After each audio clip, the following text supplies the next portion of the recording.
Żaden członek Paktu Północnoatlantyckiego nie powinien atakować czy grozić drugiemu członkowi Paktu Północnoatlantyckiego. Inaczej NATO traciłoby sens, gdyby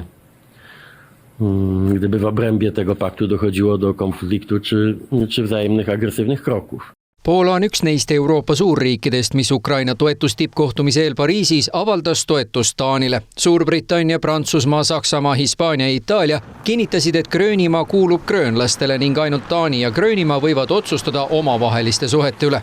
Ühisavaldus on mõeldud Washingtonile, eriti aga president Donald Trumpile, et näidata siiski ühtsuses peituvat jõudu. Taani, mis on seni püüdnud Gröönimaa teemat hoida vaka all ning pidada kõnelusi ameeriklastega tähelepanu püüdmata, on nüüd otsustanud teisiti. For det første så mener jeg, at man skal tage den amerikanske præsident alvorligt, når han siger, at han ønsker Grønland. Men jeg vil også gøre klart, at hvis USA vælger at angribe et andet NATO-land militært, så hører alting op. Altså inklusiv vores NATO og dermed den sikkerhed, som er blevet tilvejebragt siden afslutningen på 2. verdenskrig.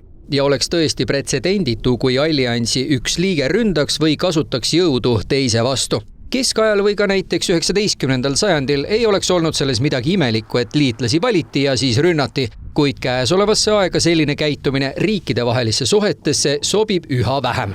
Taanlased on pakkunud Washingtonile Gröönimaal asuva sõjaväebaasi isikkoosseisu suurendamist, kuid ameeriklased on sellesse leigelt suhtunud. Praegu on Pitufiki baasis 200 inimest, külma sõja ajal oli neid üle 6000. Niisamuti on kuluaarides juttu olnud Taani USA ühisettevõtete loomisest võimalike maavarade käitamiseks, kuid ka see on saanud jaheda vastuvõtu. We need Greenland for national security.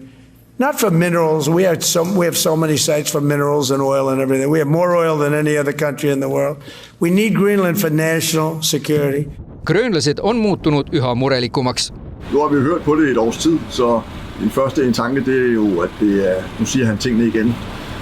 Men man bliver en lille smule mere bekymret i den her omgang. Murekordse tekitab Trumpi jutt ka teistes NATO riikides, eelkõige väiksemates, mis sõltuvad USA tagatud julgeolekust. Balti riikidel, mil on pärast taas iseseisvumisest olnud taanlastega väga head suhted, oleksid esimesed, kes oleksid sellisel juhul halvas kahvlis.